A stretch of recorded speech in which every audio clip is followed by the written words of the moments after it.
Hello, hello, hello! Greetings, salutations, konnichiwa, and every other form of greeting across this vast, marvelous multiverse. I am Matsu Quinox. This is Horace, and welcome back, my dear, marvelous, wonderful scholars, to the study. Hello there, hello there, hello there. Hello there.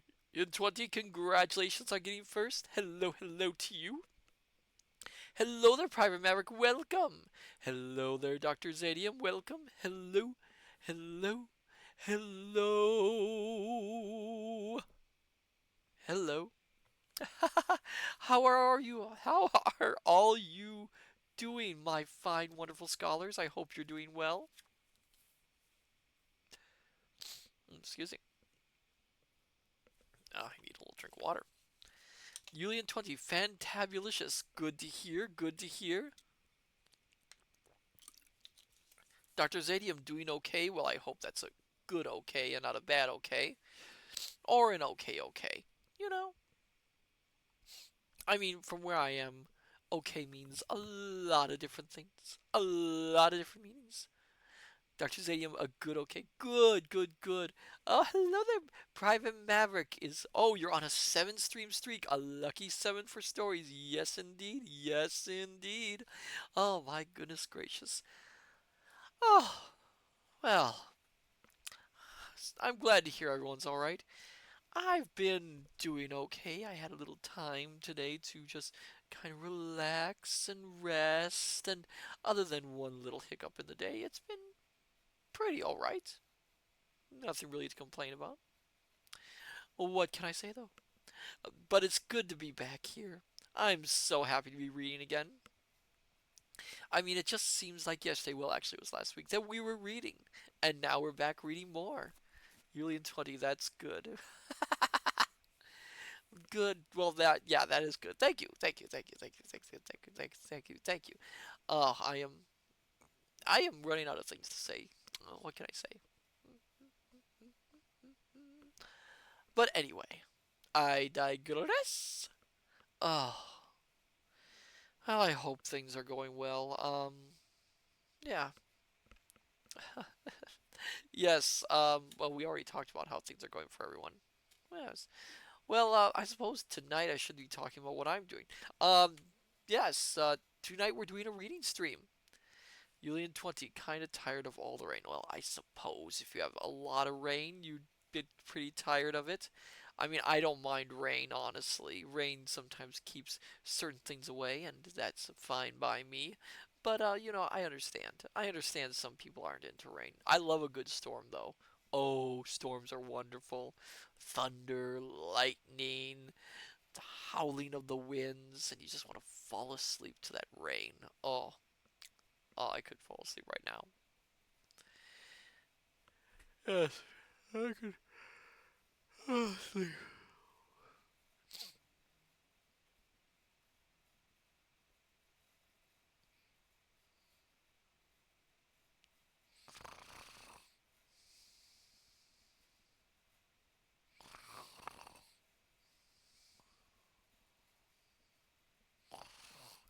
What? Oh, sorry, sorry. I mean, just thinking about storms makes me sleepy, you know? You 20 wakey wakey, yes, indeed.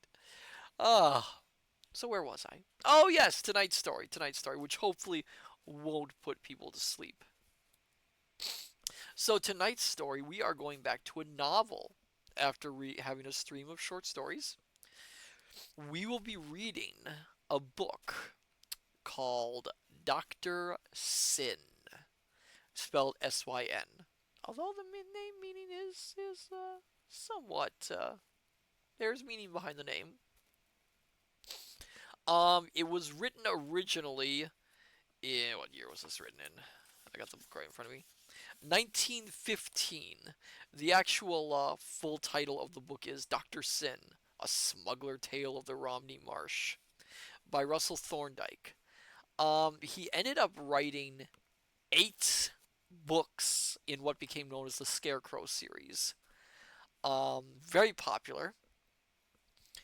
It later was adapted three times, actually. I think it was actually adapted four times, but three times that I know of. It was adapted in the 1930s as a film called Alias Dr. Sin. It was adapted in the 50s by Disney for their television series, Wonderful World of Disney, as the Scarecrow Romney Marsh, which later was released in Europe as Dr. Sin, alias the Scarecrow, which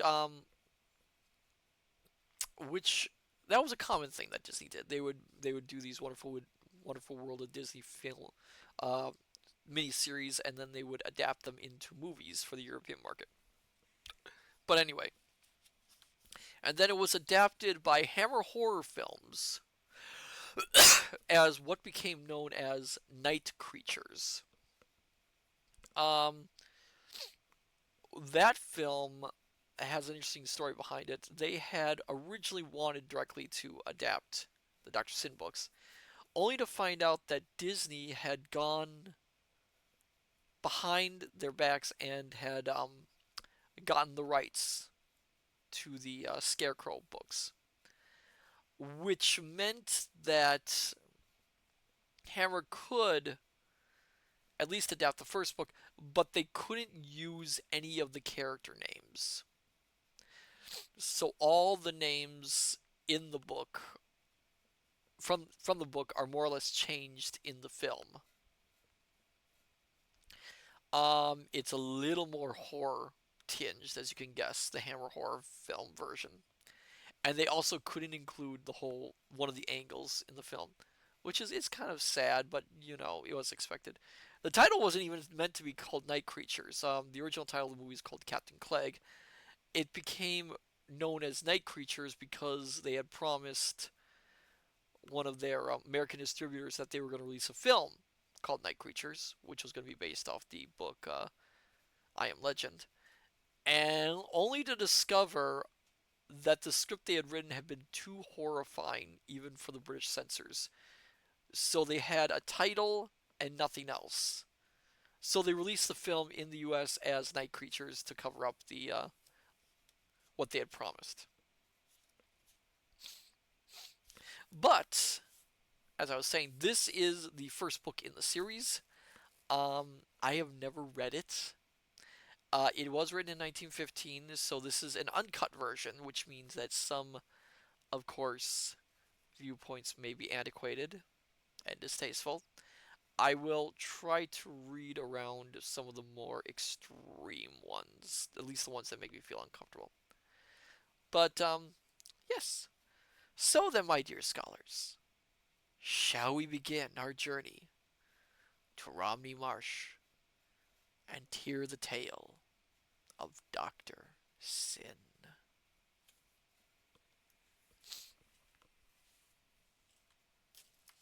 What say you, my dear scholars? Oh, for once, Dr. Zadium speaks up. All right. Dr. Zadium says yes. So then, my dear scholars, sit back, relax, have a hot or cold beverage of your liking, dim the lights if you wish, and let us read Dr. Sin,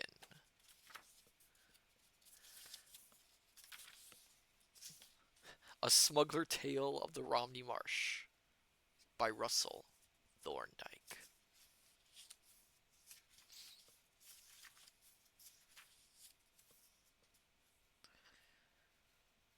Chapter 1,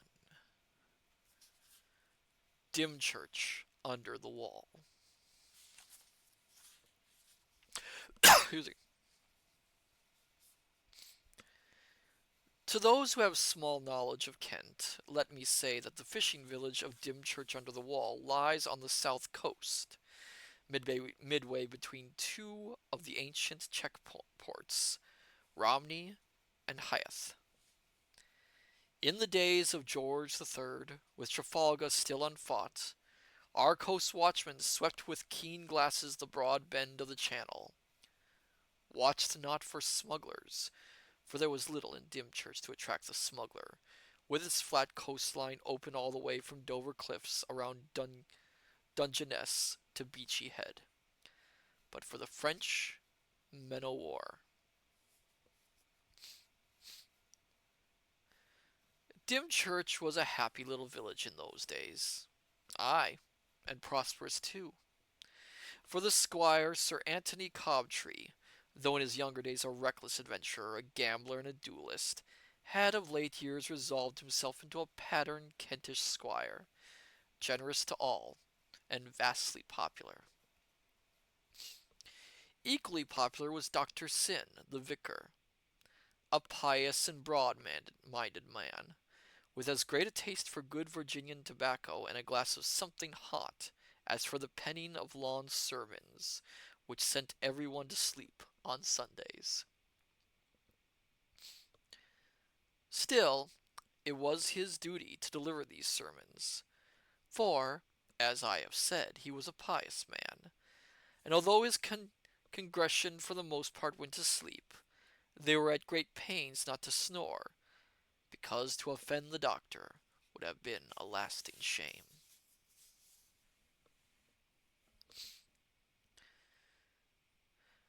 The little church was old and homely, with an easy cry of the sea, and it was pleasant on Sunday evenings, during the doctor's lengthy prayers, to hear the swish and the lapping and endless grinding of the waves upon the sand. The heavy drag of the long sermon and never-ending prayers was lifted when the hymns began. There was something about the Dymchurch hymns that made them worth singing. True, there was no organ to lead them, but that didn't matter, for Mr. Rash, the schoolmaster, a sallow, lantern-jawed young man, with a leaning towards music, would play over the tune on a fiddle. Then, led by the doctor's sonorous voice, and seconded by the soul-splitting notes of Mipps the sexton, the choir, recruited entirely from seamen, whose voices had been cracked these many years at the tiller, would roll out some sturdy old tune, shaking the very church with its fury, and sounding more like a rum-backed capstan song than a God-fearing hymn. They felt it was worth while kneeling through those long prayers to have a chance at the hymns. The doctor never chose solemn ones, or if he did, it made no odds, for just the same were they bellowed like a chanty, and it was a long-drawn note of regret that the seafaring choir drawled out the final Amen. Seconds, I need to drink.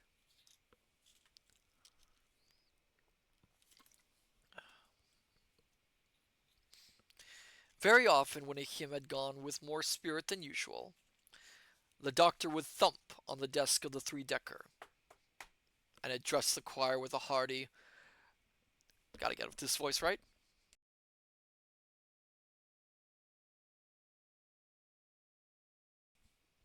Now, boys, that last verse once again. Then he would turn to the congregation and would add, Brethren, for the glory of God and for our own salvation, we will sing uh, the last two verses again. Whereat Mr. Rash would scrape anew upon the fiddle. Dr. Syn would pound out the rhythm with a fist banging on the pulpit side, and after him would thunder the sea salts from the choir with an enthusiasm that bade fair to frighten the devil himself. When they had hardly a note left in their bodies, the service would be rounded off by the doctor, and the congregation would gather in little groups outside the church to bid him good night. Dr. Syn would take some minutes changing his black gown for his cloth surcoat. Besides, there was a collection to be counted and entered into the book, and a few words of parochial business with the sexton. But at last it was all finished, and he would come forth to receive the homage of the parish. He would be accompanied by Sir Anthony, who was warden and a regular churchgoer, as the well thumbed pages of a large prayer book in the family pew could prove. Bestowing a cheery word here and a kindly nod there, the gentleman would pass on to the courthouse, where after a hearty supper, Dr. Sin would, metaphorically, lay aside his robes of righteousness, and over a long pipe of his favorite tobacco, and a smoking bowl of bishop, with many of an antidote of land and sea, make the jolly squire laugh till his sides ached.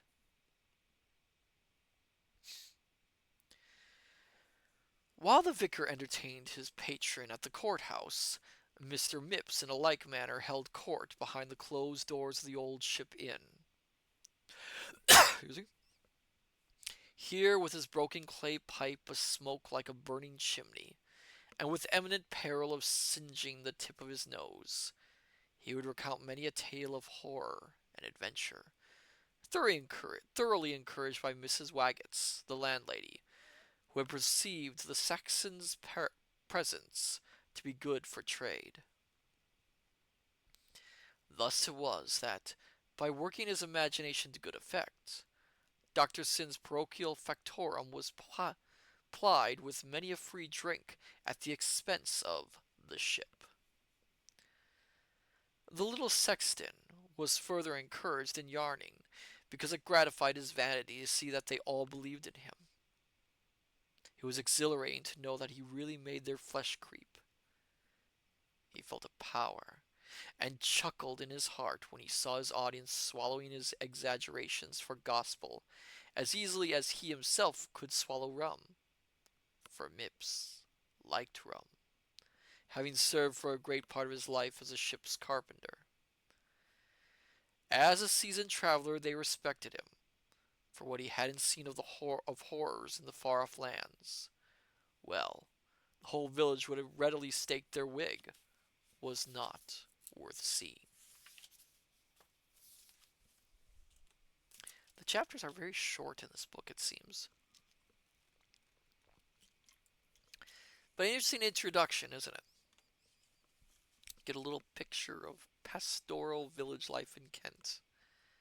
With Dr. Sin and Mipps, who likes rum. Interesting, interesting.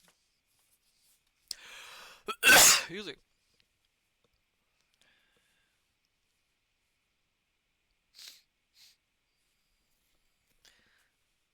Chapter 2: The Coming of the King's Frigate. Now Dr. Sin was fond of the sea, and he was never far away from it. Even in winter time he would walk upon the sea wall with a formidable telescope under his arm, his hands thrust deep into the pockets of a long sea coat, and his old black three-cornered parson's hat cocked well forward and pulled down over his eyes. And although the simple old fellow would be mentally working over his dry-as-dust sermons, he would be striding along at a most furious speed, presenting to those who did not know him an altogether alarming appearance.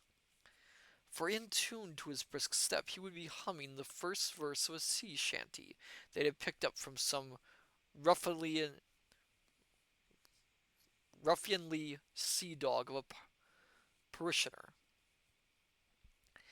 As he strode along, with his weather eye ever on the lookout for big ships coming up the channel, the rough words would roll from his gentle lips with the most perfect incongruity. Oh, and here comes the song, my dear scholars. I gotta test this.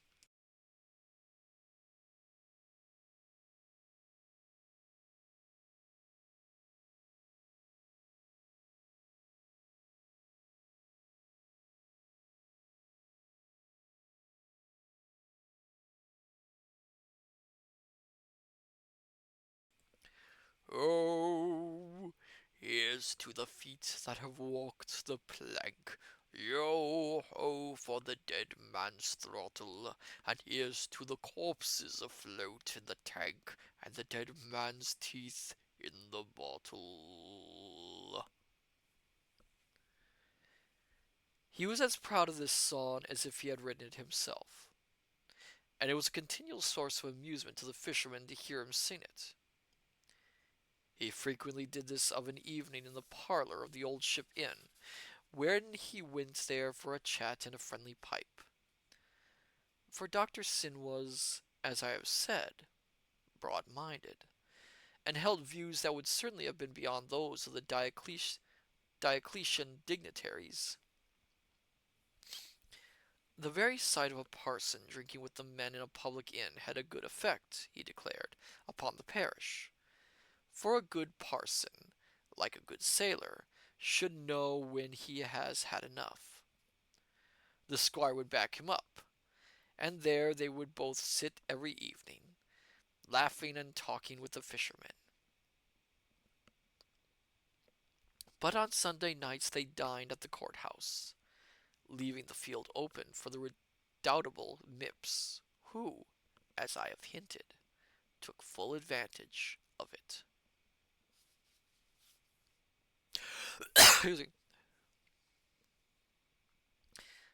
Now the ungainly little sexton had a great admirer in that person of Mrs. Waggetts, the landlady of the Ship. Her husband had been dead for a number of years, and she was ever on the lookout for another. She perceived in the person of Mipps her true lord and master. He was enterprising. He had also money of his own, for he was parish undertaker as well as sexton, and ran, from his small coffin shop in the village, every trade imaginable. You could buy anything, from a bottle of pickles to a marlin spike, in that dirty little store, and get a horrible antidote thrown in with your bargain from the ready lips of the old rascal. But the burning passion that smothered in the breast of the Ship landlady was in no way shared by the little sexton. Let me get a drink of water so I can get ready for this voice.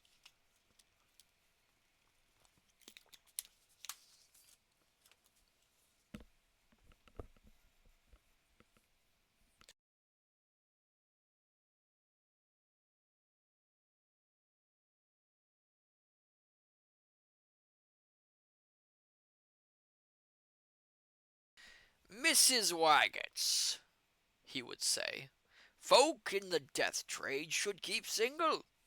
They get their fair share of misery, Lord above knows, in these parts with the deaths so uncommon few. Well, Mrs. Waggetts would sigh, I often wish as how it had been me that had been took instead of Waggetts.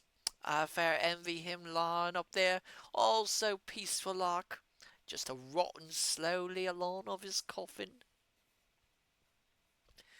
But the sexton would immediately fly into a rage with a "Waggetts' coffin rotting, did you say? Mrs. Waggetts? Not mine. I undertook Waggetts. I'd have you remember that I don't undertake to rot. I loses money on my coffins, Mrs. Waggetts. I undertakes to provide a suitable affair what'll keep out damp and water, and cheat worm, grub, slug, and slush. Nobody could deny, Mr. Mipps, the landlady would answer in a conciliatory tone, as how you're a good undertaker. Anyone with half an eye could see as how you knocks 'em up solid. But Mipps didn't encourage Mrs. Waggetts when she was pleased to flatter, so he would take himself off in high dudgeon to avoid her further attentions. This very conversation took place one November afternoon, and the sexton, after slamming the inn door to give vent to his irritation, hurried along the sea wall towards his shop, comforting himself that he could sit snug inside a coffin and cheer himself up with hammering it. On the way, he met Dr. Syn, who was standing silhouetted against the skyline, with his telescope focused upon some large vessel that was standing in off Dungeness. "Ah, Mr. Mipps," said the cleric, handing his telescope to the sexton, "tell me what you make of that." Mipps adjusted the lens and looked. "The devil!" he ejaculated. I beg your pardon, said the doctor. What did you say? One of the king's preventative men had come out of his cottage and was approaching them. I don't make head nor tail of it, replied the sexton. Perhaps you do, sir. Well, it looks to me, continued the parson, it looks to me uncommonly like a king's frigate. Can't you make out her guns on the port side? Yes, cried the sexton. I'll be hanged if you're not right, sir. It's a damned king's ship as ever was. Mr. Mipps, corrected the parson, again I must ask you to repeat your remark. I said, sir, replied the sexton, meekly handing back the glass, that you're quite right. It's a king's ship. A nice king's ship. And she's standing in, too, went on the parson. I can make her out plainly now. And, good gracious, she's lowering a longboat. Ho! said Mr. Mipps. I wonder what that's for. A remedy search, volunteered the preventer. Mipps started. He hadn't seen the preventer. Hello, he said, turning round. Didn't know you were there, Sir Francis Drake. What do you make of that there ship? A king's frigate, replied the preventive man. She's sending a boat's crew ashore. What for? asked the sexton. I told you, a revenue search, to look for smugglers. Smugglers? Laughed the parson. Dymchurch? Aye, sir, so they say. Smugglers here in Dymchurch. God bless my soul, exclaimed the parson incredulously. How silly, said the sexton. That remains to be seen, mister, retorted the preventer. What do you say? Said the sexton. I say, mister, it remains to be seen. Course it does, went on the sexton. Let's have another blink at her. Well, he said at length, closing the telescope with a snap and returning it. King's ship or no, they look to me more like a set of mahogany pirates, and I'm a-going to lock up the church. King's men's one thing, but having the plate took's another, and one that I don't fancy being held responsible. So good afternoon, sir, touching his hat to the vicar, and good afternoon to you, Christopher Columbus.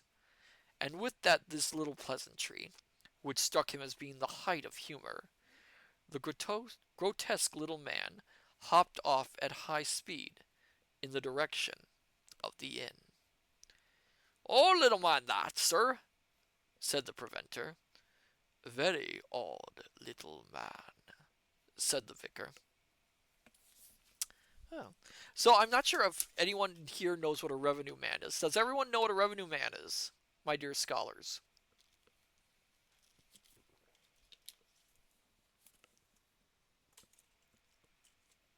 Anyone? Private maverick, like a tax collector. Yes, yes. So back then, the king would have what they called revenue men.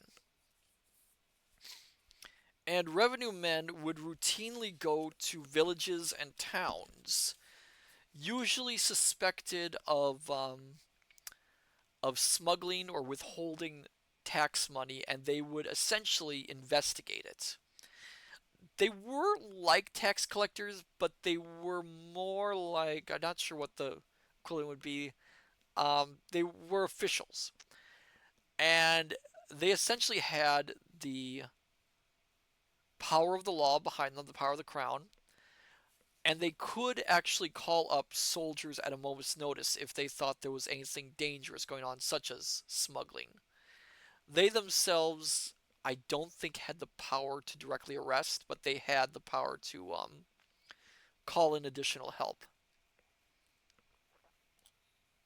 Revenue men were not very popular. in those parts, as you might as well guess. Excuse me. Excuse me.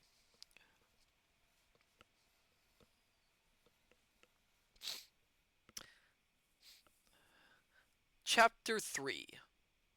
The Coming of the King's Men. Meantime, the little sexton had arrived, breathless and panting at the inn. Here he was accosted with a breezy, "Hello, Mr. Mipps. Where's the doctor?" The speaker was Dennis Cobtree, the only son of the squire. This young gentleman of some 18 summers was being prepared in the paths of learning by the vicar with a view to his entering the university. But Dennis, like his father before him, cared very little for books, and the moment the doctor's back was turned, off he would slip to talk to some weather-beaten seaman, or to attempt a flirtation with Imogene, the dark-haired girl who assisted the landlady at the inn. "Just been talking to the vicar on Just been talking to the vicar on the seawall," said Mipps, hurrying past into the parlour and calling loudly for Mrs. Waggetts. "What do you want?" said that good lady, issuing from the kitchen with a teapot in her hand. Tea was the luxury she indulged in. "A word," answered the sexton, pushing her back into the kitchen and shutting the door behind him. "Whatever is it?" asked the landlady in some alarm. "What's the time?" demanded the sexton. "A quarter to 4," replied Mrs. Waggetts, turning pale. "Good," said the sexton.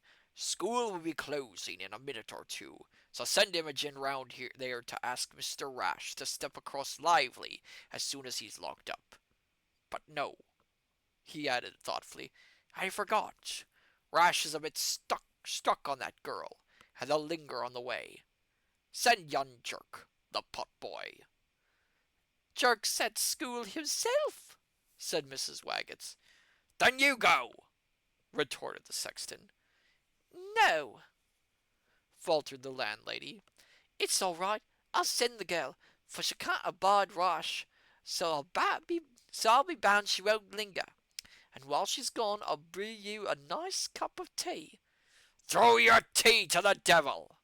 snarled the sexton. "One 'ud think you was a diamond duchess, the way you consume good tea. When shall I knock it into your skull that tea's a luxury, or drink what's only mean for swells?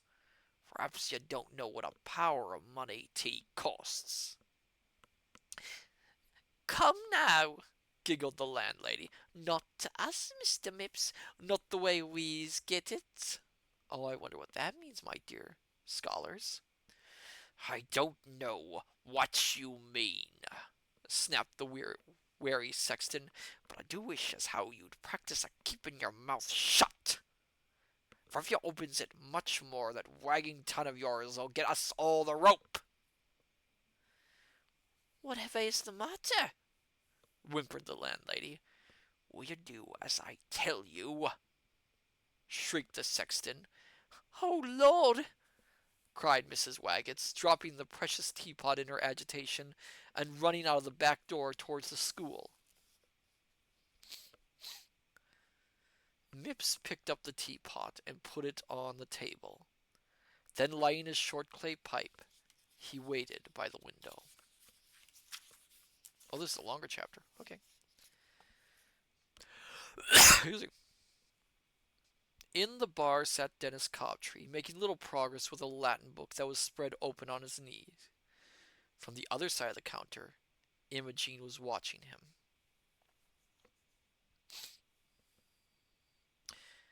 She was a tall, slim, wild creature, this Imogene, dressed as a fisher, with a rough brown skirt and a black fish blouse, and she wore neither shoes nor stockings. Her hair was long, and her eyes bright and dark. She had no parents living, for her father, none other than the notorious pirate Clegg, had been hanged at Rye, hanged publicly by the redcoats for murder, and the mother, well, no one knew exactly who the mother was. Clegg having lived a wild, roving life, but it was evident that she must have been a southerner, from the complexion and supple carriage of this girl.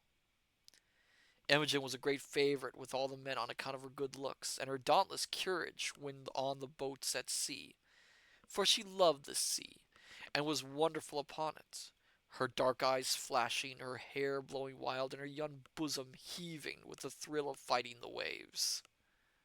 I never understood that.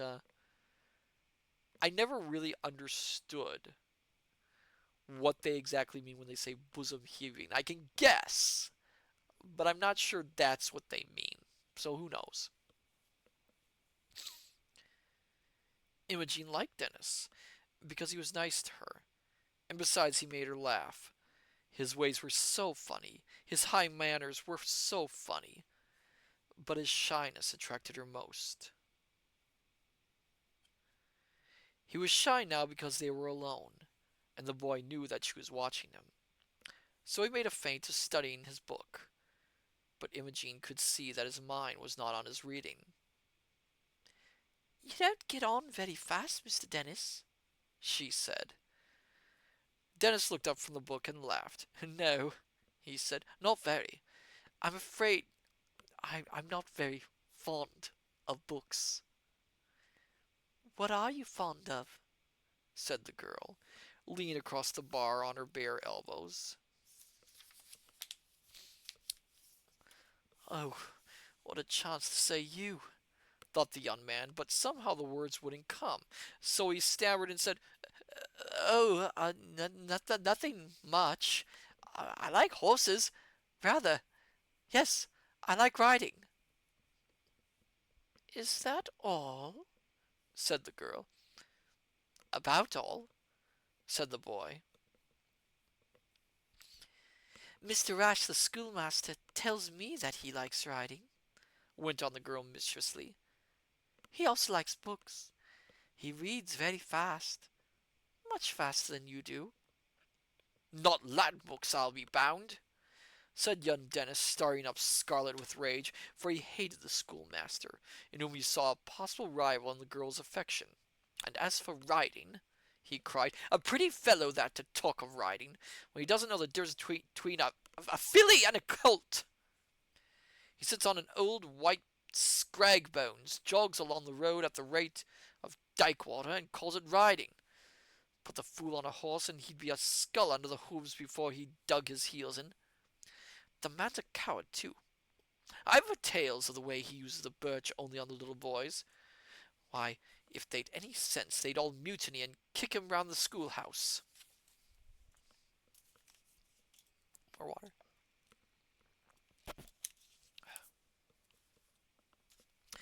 "You're very hard on the schoolmaster, Mr. Dennis," said the girl. "You don't like him, do you?" asked the boy seriously. "You can't."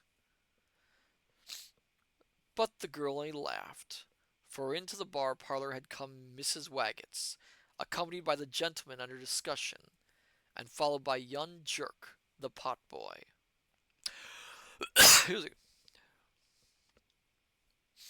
Jerry Jerk. That is literally the name written down here, my dear scholars. Jerry Jerk. That poor, poor boy. What was his parents thinking? Jerry Jerk, though only a lad of a dozen years, possessed two excellent qualifications: pluck and a head like a bullet. He had got through his schooling so far without a taste of the birch. Not that he hadn't deserved it, but the truth was that Mr. Rash was afraid of him. Once he had rapped the little urchin very severely on the head with his knuckles, so hard indeed that the blood had flown freely, but not from Master Jerk's head. Oh no, from the pedant's knuckles, upon which young Jerry had burst into a peal of merriment, stoutly declaring before the whole class that when he grew up he intended to be a hangman, just for the pleasure of pulling the bolt for the schoolmaster. So ever after, Jerry went by the name of Hangman Jerk. And whenever the pale, washy eye of the sandy-haired Mr. Rash fell on him, The schoolmaster pictured himself upon a 10-foot gallows, with that fiend of a youngster adjusting the running noose around his scraggly neck. This young ruffian, entering on the heels of the schoolmaster and treading on them hard at every step, took over the bar from the girl, Mr. Rash remarking with a show of sarcasm that he hoped he didn't interrupt a pleasant conversation. Oh, Mr. Rash, not. Oh, sorry, Mr. Rash. Mr. Rash remarking with a show of sarcasm that he hoped he didn't interrupt a pleasant conversation, and that if he did, he was more sorry than he could say to Mr. Dennis Cobtree. Dennis replied he shared the schoolmaster's sorrow himself with a full heart, but the door being open, he, the schoolmaster, could easily go out as quickly as he had come in. At this, young Jerk let fly a loud guffaw, and doubled himself up behind the bar. But the conversation was rudely interrupted by the head of Mr. Mipps, appearing round the kitchen door, inquiring whether it was their intention to keep him waiting all night. "Quite right, Mr. Mipps, quite right," said the schoolmaster, and then turning to Imogen, he said, "Mr. Mipps wants us at once." Dennis was about to make an angry retort, but Imogen passed him and went into the kitchen, followed by Mrs. Waggetts and the sandy-haired Rash, the latter carefully shutting the door behind him.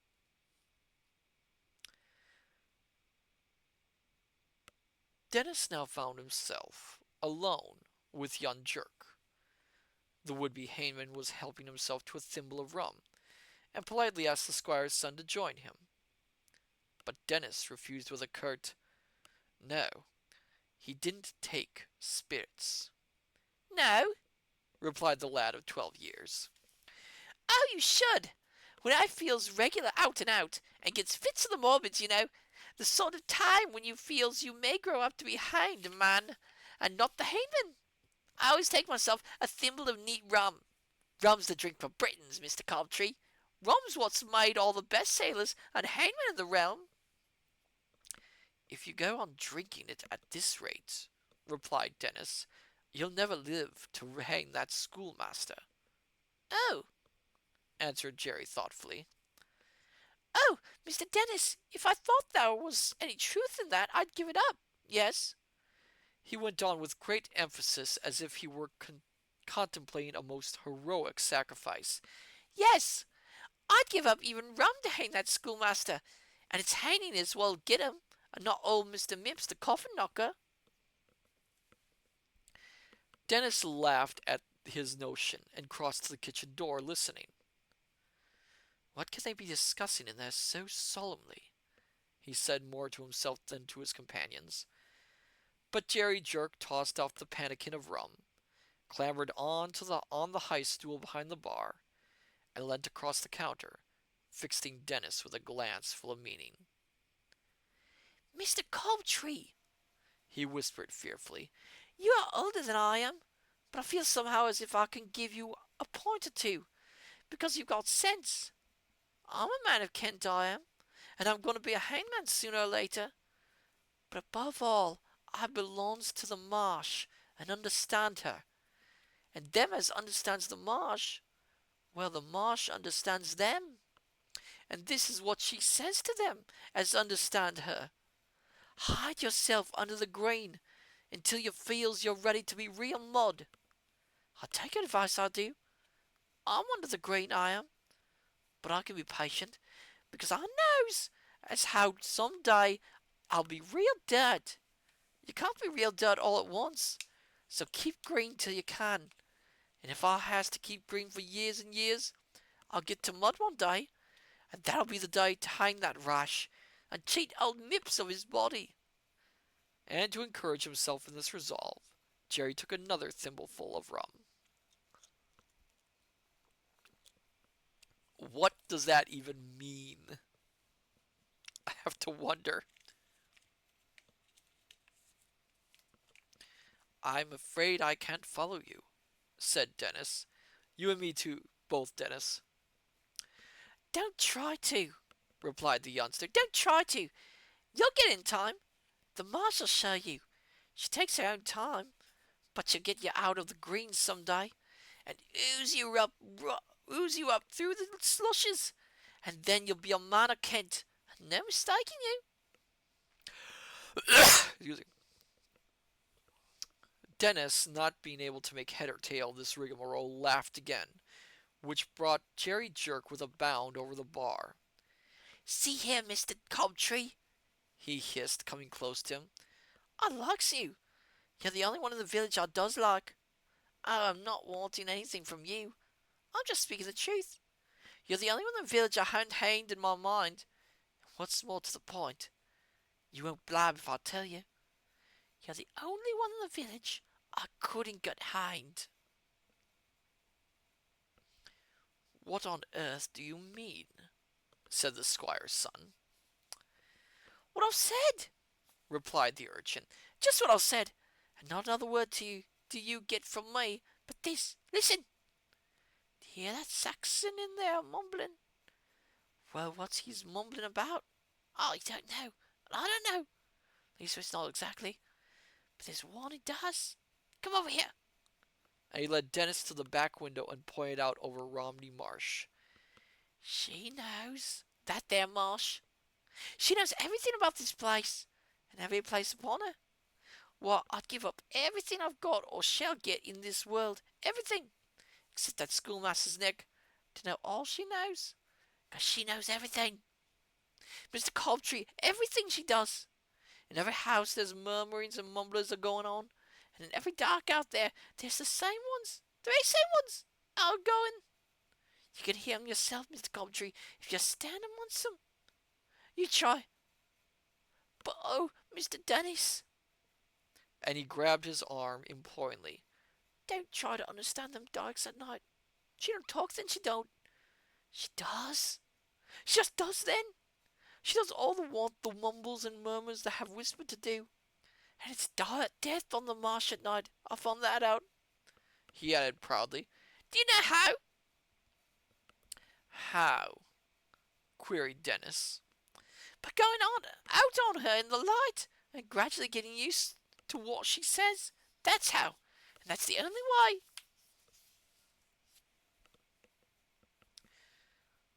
Just then, a most infernal noise arose from the front of the inn, and before Dennis had to disengage himself from the earnest clutches of his guardian angel, and before the murmurs of Mr. Mipps had ceased in the kitchen, the bar was swarming with sailors. Rough mahogany men with pigtails and brass rings, smelling of tar, and much to the admiration of Jerk, reeking of rum, filling the room with their jostling, spitting, and laughing, and their calls on the potboy to serve them with drink. Their entrance was so sudden, and their appearance so startling, and their behavior so alarming, that the young hangman was for the moment off his guard. For there he stood open-mouthed and awestruck, watching the giants helping themselves freely from the great barrels. To Dennis, they had come with no less surprise. He had seen preventive men before. He had many friends among the fishermen. But these were real sailors. Men who had lived through 100 sea fights and seen hellfire on the high seas. Yes, the king's men had come to Dymchurch. I have to wonder what a preventative man is. I've never heard that term before. It's a very odd term. I have to wonder what its source is. I wonder if I should look that up. Give me 1 second, my dear scholars. Let's see what a preventative man is. Dun, dun, dun.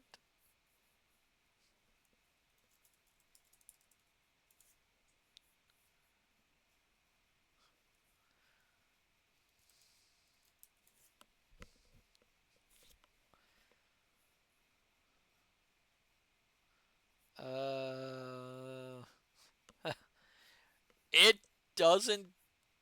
British slang. It doesn't really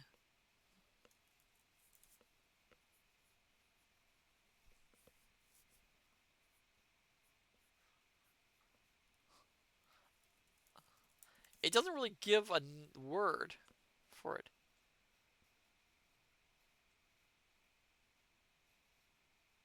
I don't know.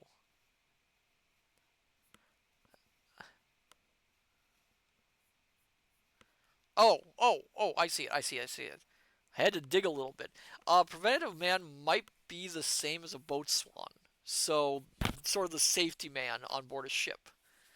So, the third man in a fishing vessel, as they're saying. Someone who basically comes along to handle the lines and things like that. So, what he's saying is he's met people who have worked on ships, like linemen and things like that, but he's never met actual sailors. So, preventive men tend to stick around. They're not always on the ship, that sort of thing. So he's met people like that before. He's just never met an actual, honest to goodness sailor.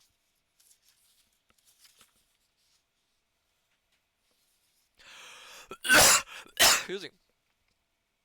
All right. That seems to be our closest answer. It's not easy to find some of these answers because with slangs and terms like that, you really have to dig deep.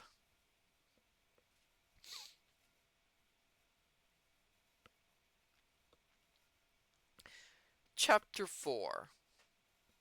The Captain. Just as suddenly as the pandemonium had begun, just so suddenly did it cease. For there strode through the door a short, thick-set man with a bull neck and a red face, a regular rough fighting dog, whom by his dress and the extraordinary effect he produced upon the men, Dennis and Jerk at once knew to be an officer. Sorry, the Jerk kind of gets me. "Bosun!" he said in a thick voice, addressing one of the sailors. "In a quarter of an hour pipe the men outside the inn, and we'll see to the billeting. Meanwhile, make 'em pay for their drinks, and no choking. Hi, youngster!" he cried, catching hold of young Jerk by the ear. "If you're the pot boy, tumble round behind and look after your job." Jerk, mentally consigning himself to the gibbet, did as he was ordered, for his ear was hurting horribly.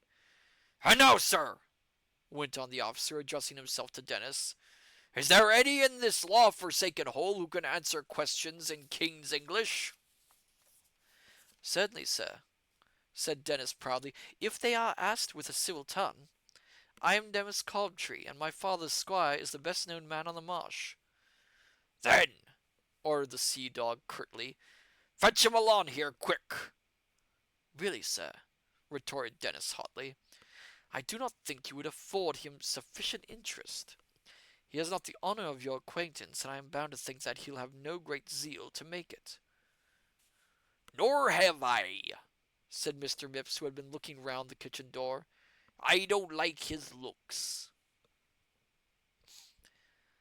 The infuriated officer was inside the kitchen like a hurricane, glaring at the little sexton with all the condensed fury of the British Navy. "What's this?" he said, addressing himself again to Dennis, who had followed him to the kitchen to be quit of the crowd of seamen. "I suppose you'll tell me that this shriveled up little monkey is a squire's son too, eh?" "A squire's son?" repeated the sexton. "Oh, well, if I is, I ain't come into my title yet." "Don't play the fool with me, sir," thundered the king's man. "And don't you try the swagger with me, sir," volleyed back the sexton. "The swagger with you, sir!" exploded the officer. "Right, sir!" exclaimed the sexton. "That's what I said, sir. The swagger, sir." But the other swallowed his wrath and announced coldly, "I am Captain Collier, Captain Howard Collier, coast agent and commissioner. Come ashore to lay a few of you by the heels, I've no doubt." "Oh, is that all?" replied the sexton with a sigh of relief. "Well, there, I have been mistook. I'd quite made up my mind that you were the Grand Turk, or at least the Lord Rear Admiral of the Scilly Isles." Ignoring the sexton's humor, the captain turned to Dennis and said, "Who is this fellow?" But Mipps was not so easily crushed, and he cried, "A man to be looked up to in these parts. I undertake for the district. The only one what does it for miles around. They all come to me, rich and poor alike, I tells you, for they know that Mipps knocks 'em up solid." "Knocks what up solid?" demanded the captain furiously. "Coffins up solid," replied the sexton promptly. "Coffins?" repeated the captain. "Oh, you're a coffin maker, are you? Yes, you look it. Thought you might be the landlord of this run-amuck old inn here. That's the man I want. Where can I find him?" Mipps pointed out of the window towards the church. "Up in the churchyard," he said.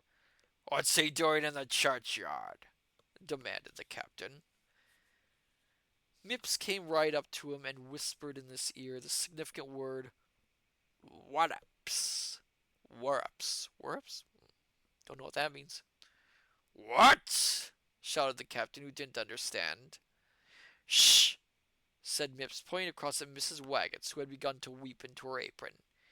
"He's a keeping 'em out."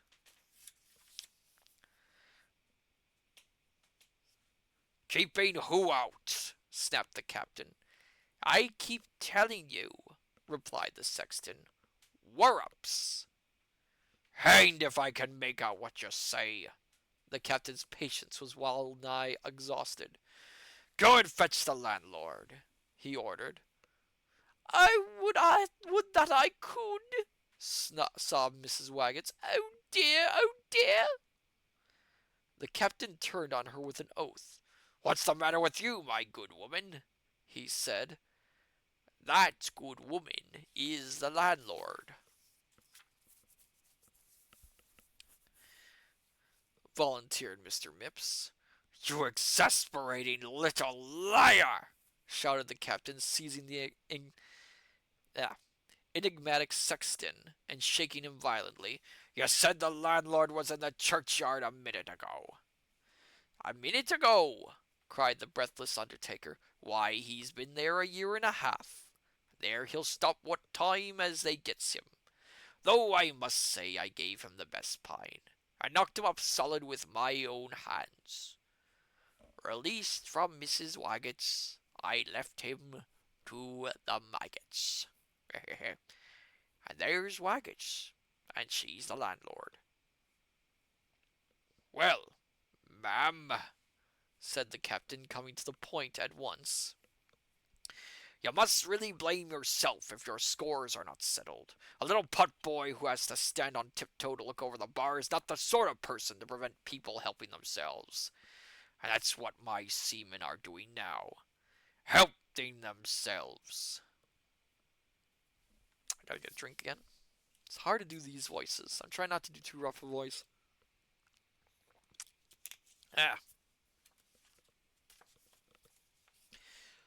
Mrs. Waggetts, with a scream, rushed from the kitchen, followed by Imogen, the sexton, and the schoolmaster, being glad enough to follow their example, and so escaped from the captain, who was now left alone with Dennis. "Now then, Mr. Squire's son, listen to me," he said. "My name is Dennis Cobtree," returned the young man. "The name Cobtree is well enough known upon the marsh to be remembered by a sea captain." "Look here, young fellow," said the officer warmly, "I am here representing the law, as commissioned by King George." "I have heard that the king's taste may be called in question." Ooh, that is a dig. That is a big dig. "I can prove to you otherwise," returned the captain, "for it so happens that Captain Collier tops the score for stringing up smugglers. I have sent more from the coast to the sessions than any of his Majesty's agents. And damn, sir, I believe I have landed on a perfect hornet's nest here. Now tell me," he went on with that tone of authority that Dennis found so aggressive, What do you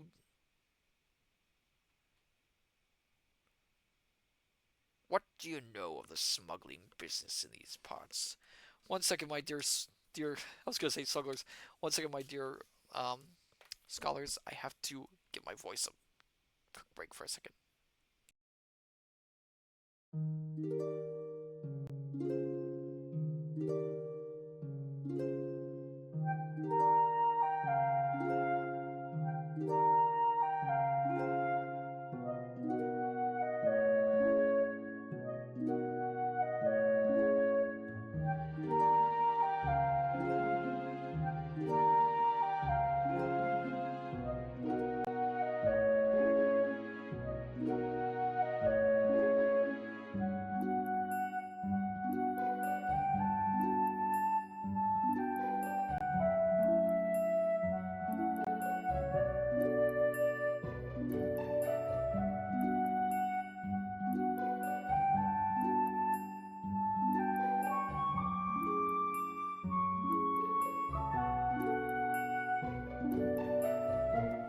Sorry about that, my dear scholars. I had to give my voice just a brief rest while I got more water.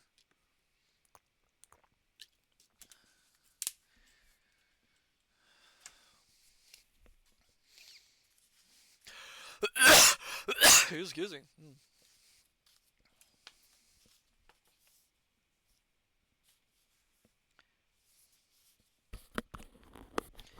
Now tell me, He went on with that tone of authority that Dennis found so aggressive. what do you know of the smuggling business in these parts? I have small doubt but that your father finds it a pretty valuable asset to his land revenues, eh? I warrant me half goes to your own pockets, and to the rest to the Jacobites. Dennis took great pains to hold his temper in check. "Let me tell you, sir," he said, "my father is no Jacobite. No, nor yet his father before him.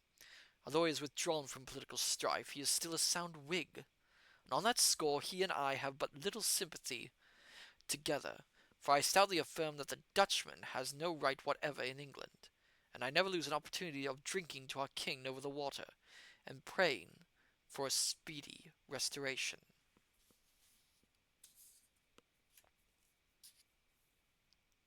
That's an odd thing to say.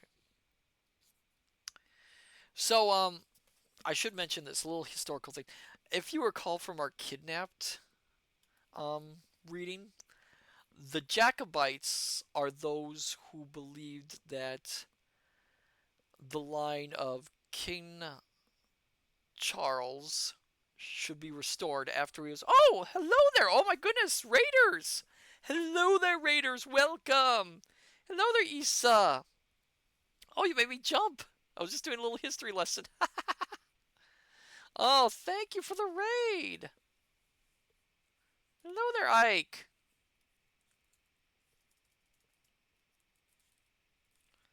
Let's give Isayo a little shout out.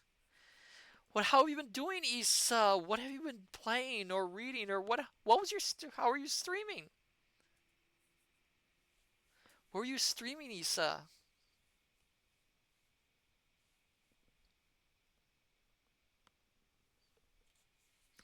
Oh, you played more Final Fantasy 14. How was it? Did you have fun?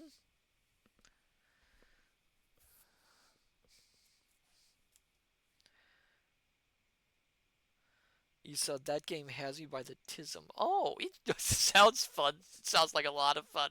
You came in just time. Oh, Raiders, I should introduce myself. I am Matsu Quinox, interdimensional omniversal librarian.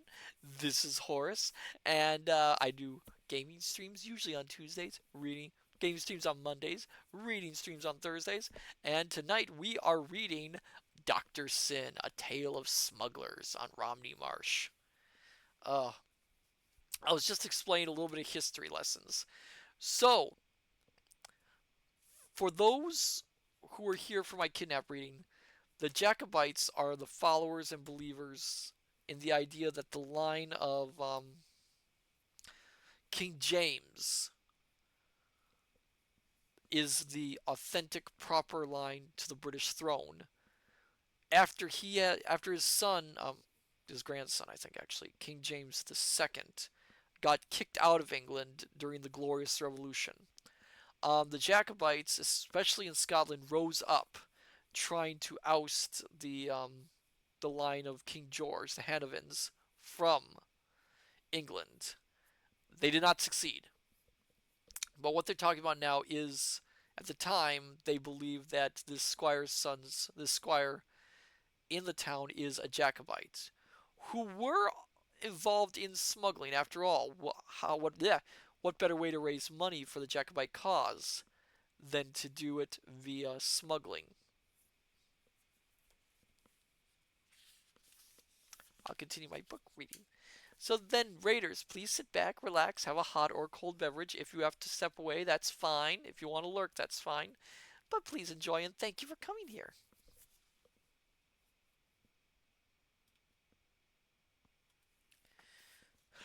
Excuse me for the coughing.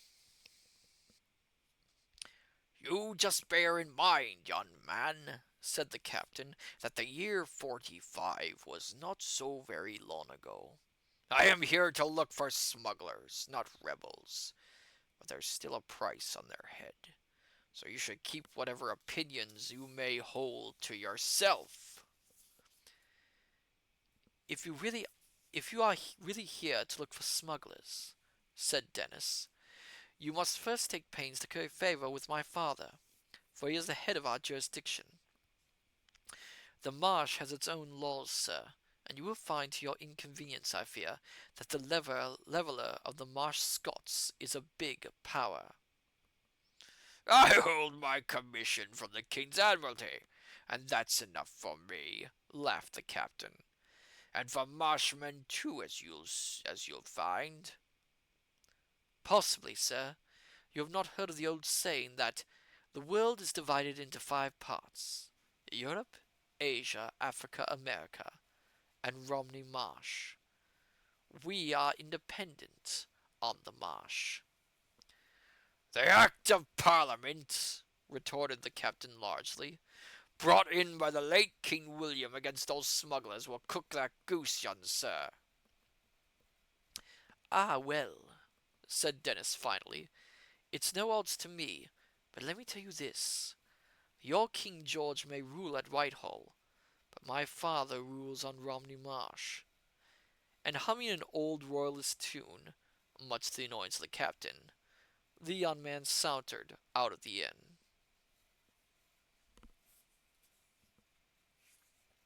What do they call it? Oh, that's what it is.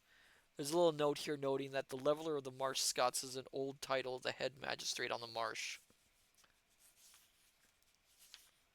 Okay. Another drink of water. I am actually quite enjoying this book so far. It's moving quite at a good pace, but we'll see how it goes. Because we've had books where it starts off really good and then it just grinds to a halt. Or it starts really, really good and the ending is just really badly put together. Excuse me.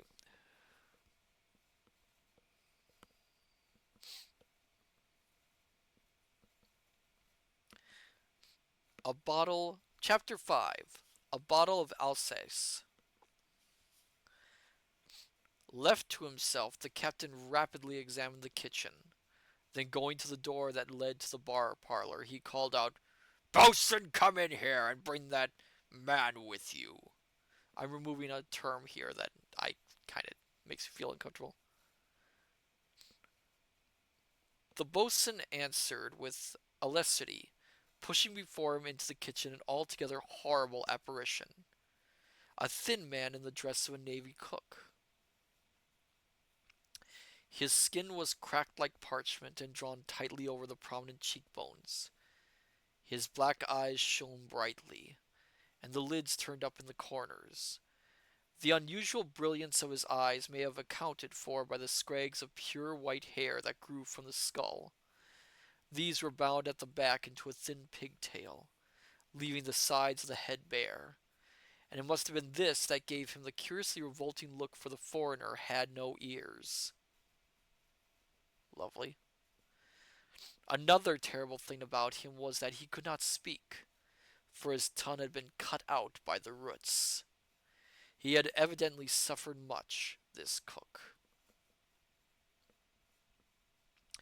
"Job Mallet," said the captain when the door was shut, "we now got this room to ourselves, and as there is no time like the present, turn that white-haired old spider of yours onto the floor and walls.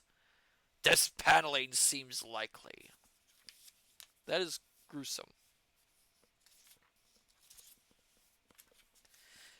The boatswain approached the man and jabbed some weird lingo into his ear hole, which immediately made the uncouth figure hop about the room, spraying his lean arms along the panels, which he kept tapping with his fingers, at the same time executing a curious tattoo with his bare feet upon the floor.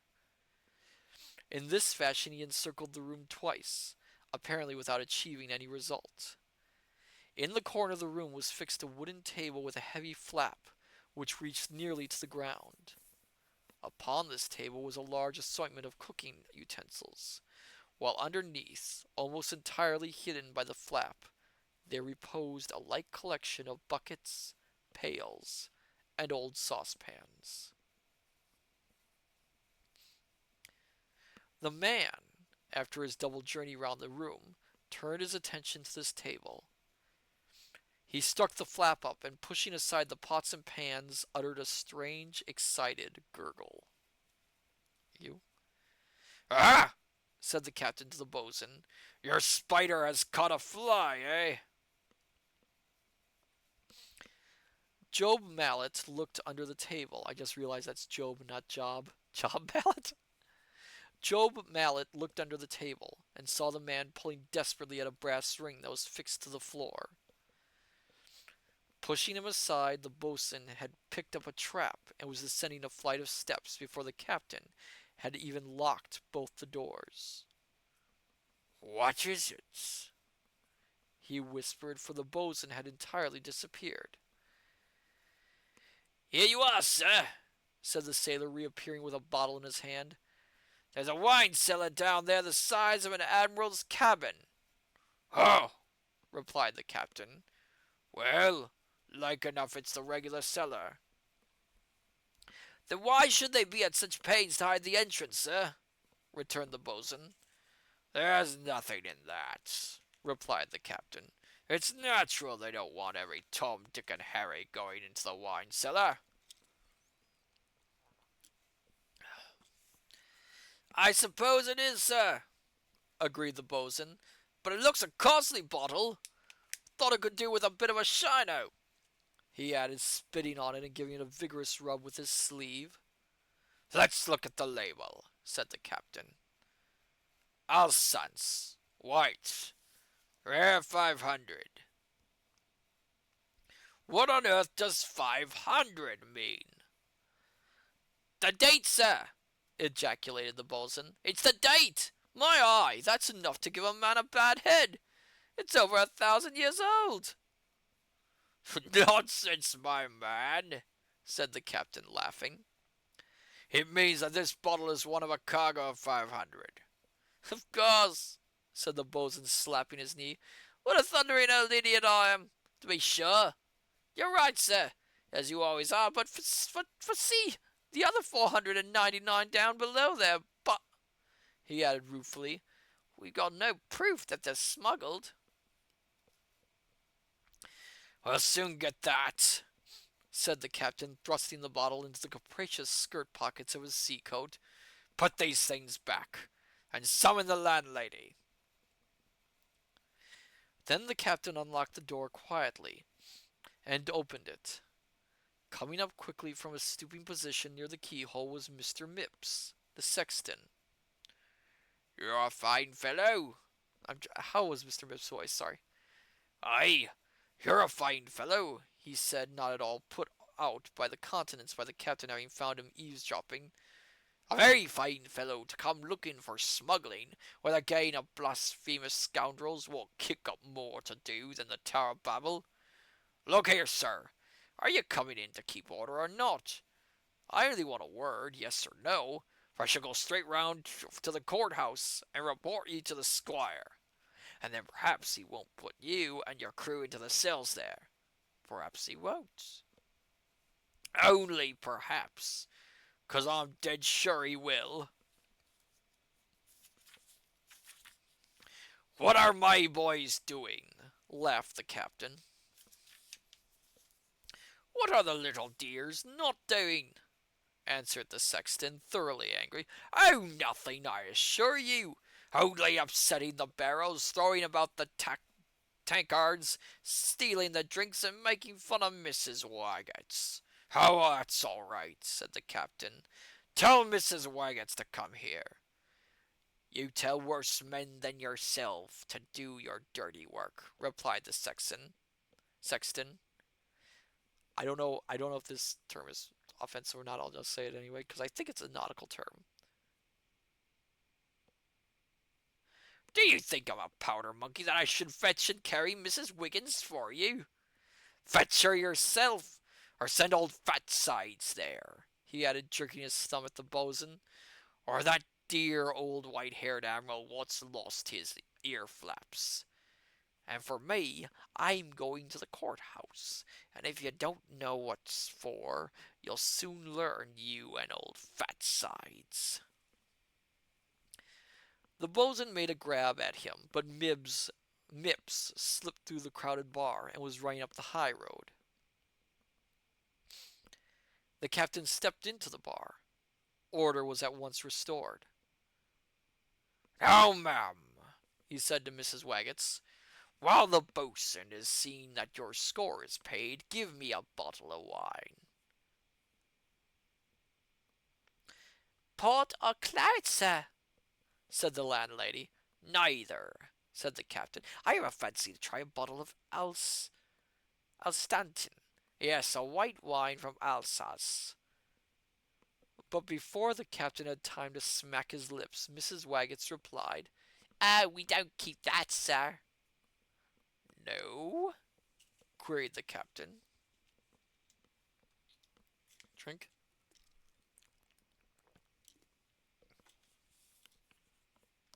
No, indeed, sir, said the landlady.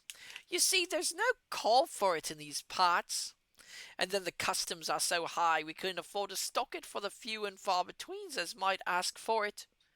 Why, for my own part, sir, though I've been in the business these, many years now, I've never even heard of it.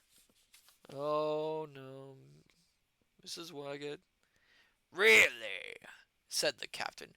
Well, it's a good wine, ma'am. Now, boatswain, pipe the men outside. Won't you try a bottle of claret, sir? Said the landlady with persuasion. No, said the captain. Later on, perhaps, I'll see. By the way, is there any old barn about where I could quarter my men? I'm loath to billet them on the village. No, I don't know anywhere, replied the landlady. Do you, Mr. Rash? Perhaps you'd loan the schoolhouse to the captain? Yes, and give us a holiday for once in a way, murmured the potboy. It's not to be thought of, said the schoolmaster, walking out of the inn. No one uses the church on weekdays, I suppose, said the captain. I dare say there's room for them there, in the vestry or the tower, perhaps, or even in the crypt. Them drunk ruffians in the church? Cried out young Jerk, pulling a horrified face and indicating the rough sailors who were now outside the inn. You better watch out what you're up to, or you'll have the vicar on your track. I'll tell you where you'll end, my lad, said the captain, turning on him sharply. Where, sir? Said young Jerk, looking really interested. If not the scaffold, uncommon near it, I'll be bound, the captain replied. I hope so, indeed, thought Hayman Jerk. And I hopes you'll be a-fixing the noose round your bull neck. But he kept this thought to himself, for he suddenly remembered the captain could be rather too playful for his liking. So he watched the sailors shouldering their bundles, falling into line, and eventually swinging out of the old shipyard, followed by the captain.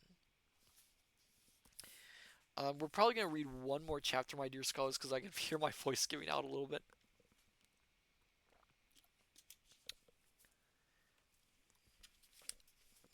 It's a good thing these chapters are so short, though. But the next chapter we will probably stop at. Well,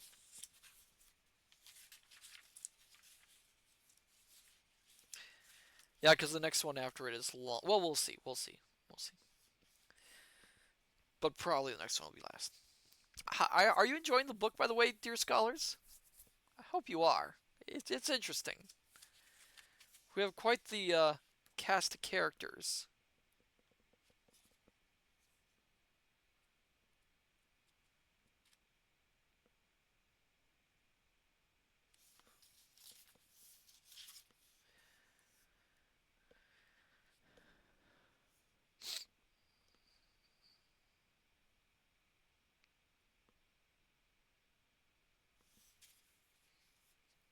Unit 20 characters is right. Yes, they are quite the characters.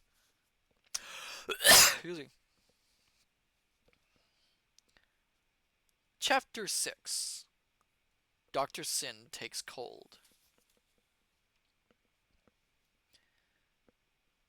You can imagine that the coming of the king's men caused some stir in Dymchurch, for after leaving the ship inn, they were marched round the village and drawn up in from of the courthouse. Here they waited while the captain knocked upon the front door and asked for the squire. "Sir Anthony Cobtree has gone riding," said the butler. But at that instant a clattering of hoofs was heard upon the high road, and the squire himself came along at an easy trot, and drew rein before the house. "My faith!" he cried, looking from the butler to the captain and then at the line of naked cutlass. "Have the French landed at last?" "Captain Howard Collier, of the King's Admiralty, sir," said the captain, saluting, "and if you are the squire, very much at your service." The jolly squire returned the salute, touching his hat with his riding whip. "Indeed, captain," he said, dismounting, "and I would prefer to be your friend rather than your foe so long as you have these sturdy fellows at your back. Is it the renewed activity of the French navy that we have to thank for your presence here, or the coast defense?" "I should like a word with you alone," said the captain. Certainly," returned the squire, throwing the reins to a groom and leading the way to the house.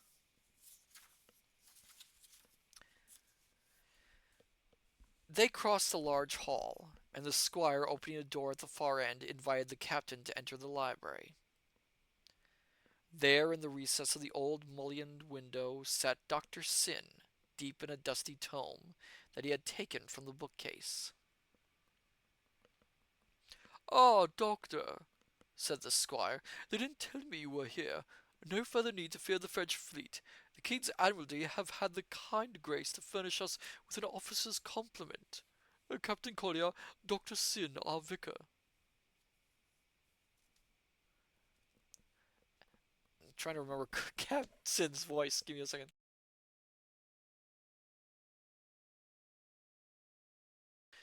"Not the Collier who sank the Lion d'Or at the mouth of the St. Lawrence River, I suppose," he said, shaking hands.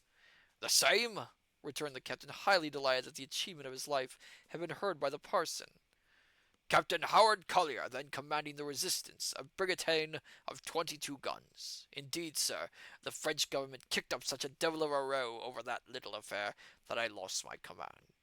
So now, instead of sinking battleships, the Admiralty keeps me busy, nosing out smugglers. A poor enough game for a man who has done big things at sea, but it has its excitements." "So I should imagine," said the parson. "And what have you come here for?" asked the squire. "To hang every smuggler on Romney Marsh," said the captain. "Do you believe in ghosts?" "What do you mean?" said the squire. What do you mean? Retorted the captain. What I say, returned the squire. Do you believe in ghosts? Well, I can't say I do, laughed the captain, for I have never yet met one. No more have I, returned the squire. But they say the marsh is haunted at night. They said so long that people believe it. Whenever a traveller loses his way on the marsh and disappears, folk say that the marsh witches have taken him. When the harvests are bad, when the wool is poor, when the cattle are sickly, oh, it's always the marsh witches that are blamed. They set fire to haystacks, they kill the chickens, they blast the trees, they curdle the milk, they hold the travellers and rob them of their purses.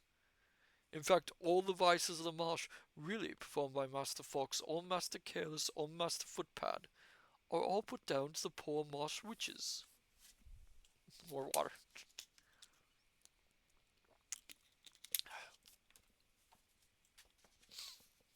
Who don't exist except in the mind of the people. I know the marshes as well as any man ever will, and I've never seen a witch. And it's the very same with smugglers. The whole thing's a fancy.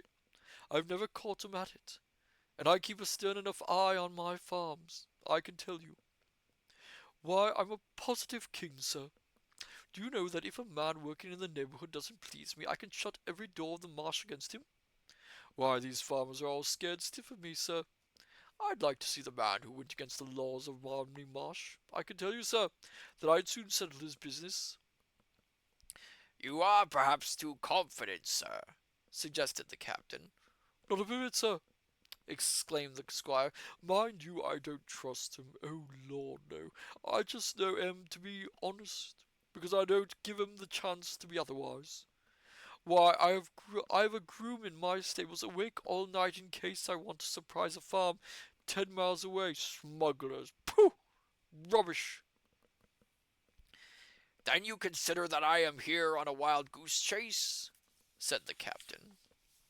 Not even that, said the squire, for you will find no wild geese to chase.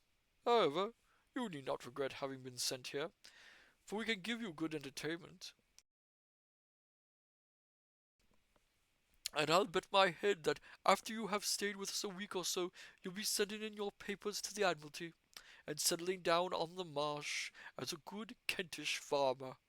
I'm afraid not, sir, laughed the captain. Oh, yes, you will, went on the squire, and I'll be bound that we'll have you bothering Dr. Syn to put the banns up for you, and some country beauty. What do you say, Doctor?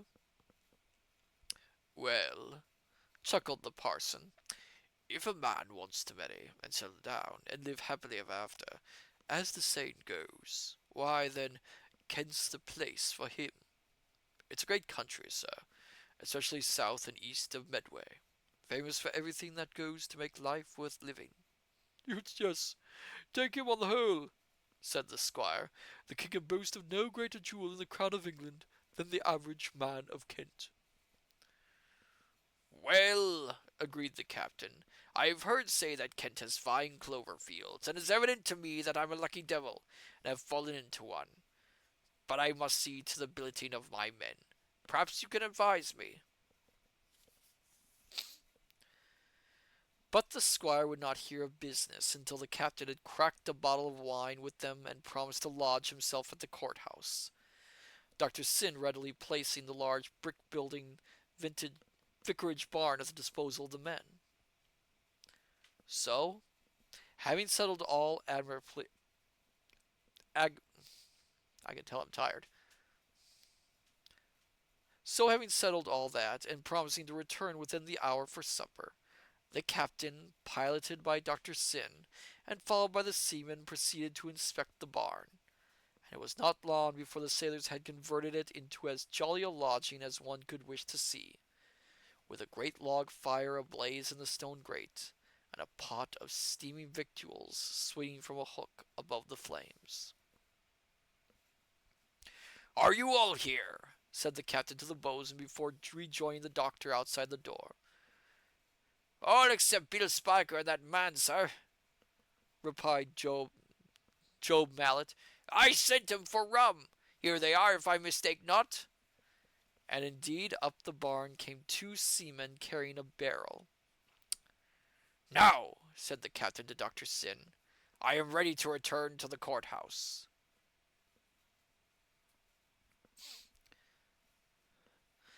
But the parson's eyes were fixed on the men carrying the barrel, who were passing him.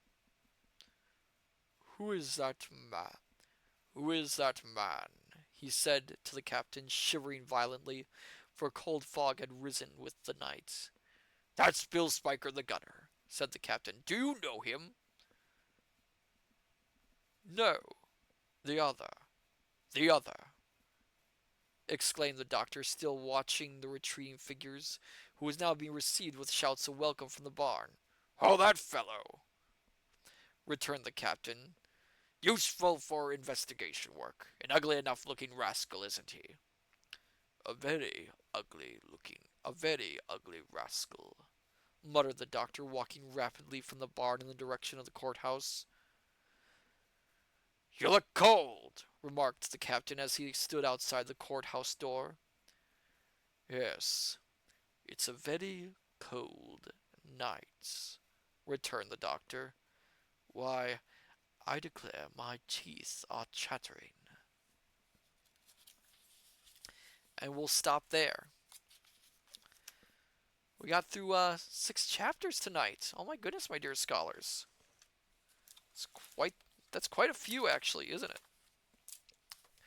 Um what do you think of the story so far? I'm curious, my dear scholars. Are you enjoying it? Put away some of these books. Just put things away. So far we got a little bit of an interesting thing there, don't we? So we know there has to be smugglers because of that wine. Somehow Mips and the landlady and the schoolmaster are all involved. Um, and there's something about that man without the ears and the tongue that's bothering Dr. Syn. I wonder what it is. It's very, very curious indeed. So then, next week, if everything goes according to plan, remember that as always, if everything goes according to plan. Next week, next Tuesday, we'll be starting a new game, I think. We're not going to go quite back to Phoenix Wright because, again, voice. I am going to try a game called, I believe it's called The Last Campfire. Oh, Monday. Yes, it's Monday, not Tuesday. Oh my goodness, Monday. Next Monday. I forgot my schedule changed. Next Monday we'll be playing The Last Campfire if everything goes according to plan. Big if. And then next Thursday we will be continuing our reading of Captain Syn. So let's see who we can raid tonight. Da, da, da, da. Who's available? Who's busy?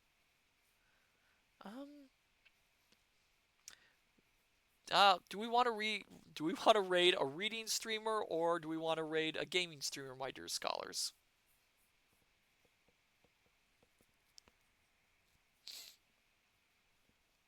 Okay, it looks like Cider Martin is reading some fairy tales, so let's go and visit them.